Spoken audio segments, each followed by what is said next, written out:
दिल्ली विधानसभा की 70 सीटों पर 5 फरवरी को होने वाले आम चुनाव में 699 प्रत्याशी अपनी किस्मत आजमाएंगे। चुनाव में हुए 1522 नामांकनों के बाद आयोग ने 980 प्रत्याशियों के पर्चों को सही पाया था। इसके बाद हुई स्क्रूटनी में 719 दावेदार रह गए। नाम वापस लेने की प्रक्रिया के बाद चुनावी मैदान में अब 699 प्रत्याशी 70 विधानसभा सीट पर अपनी किस्मत आजमाएंगे। मुख्य निर्वाचन अधिकारी कार्यालय से मिली जानकारी के मुताबिक सबसे कड़ा मुकाबला नई दिल्ली विधानसभा सीट पर होगा। यहाँ विभिन्न पार्टियों के 23 उम्मीदवार चुनाव लड़ रहे हैं। दूसरी ओर दिल्ली में सबसे कम प्रत्याशी वाली सीट कस्तूरबा नगर विधानसभा और पटेल नगर विधानसभा बन गई है। इन दोनों सीटों पर कांग्रेस, भाजपा और आप सहित कुल 5 प्रत्याशी चुनाव मैदान में हैं। वहीं कालकाजी विधानसभा सीट पर भी घमासान है।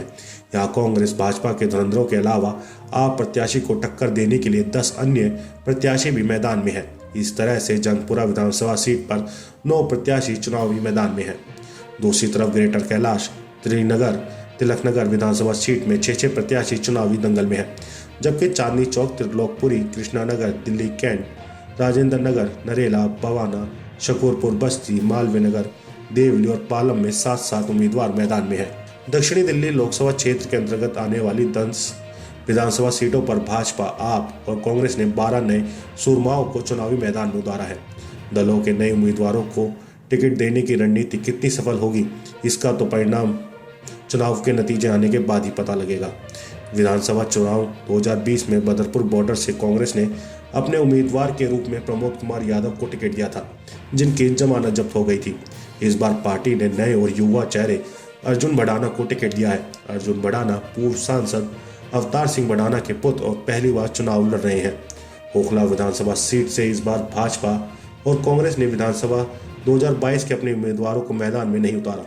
कांग्रेस ने 2020 में प्रवेश हासी को टिकट दिया था और भाजपा ने ब्रह्म सिंह को उतारा था।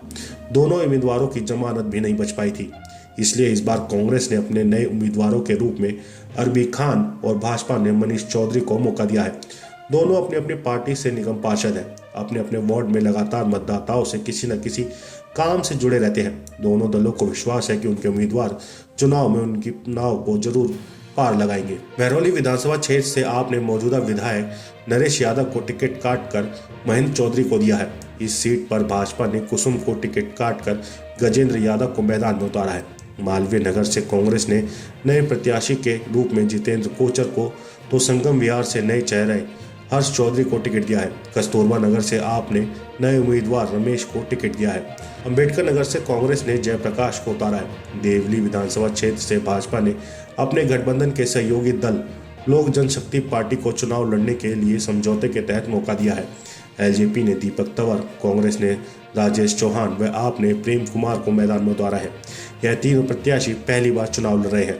देखना यह है कि ये नए सूरमा मैदान फतेह करने में कितने सफल होते हैं। आप इस खबर के बारे में क्या सोचते हैं, हमें कमेंट सेक्शन में बताएं। साथ ही ब्रह्मास्त्र न्यूज़ को सब्सक्राइब और शेयर भी जरूर करें।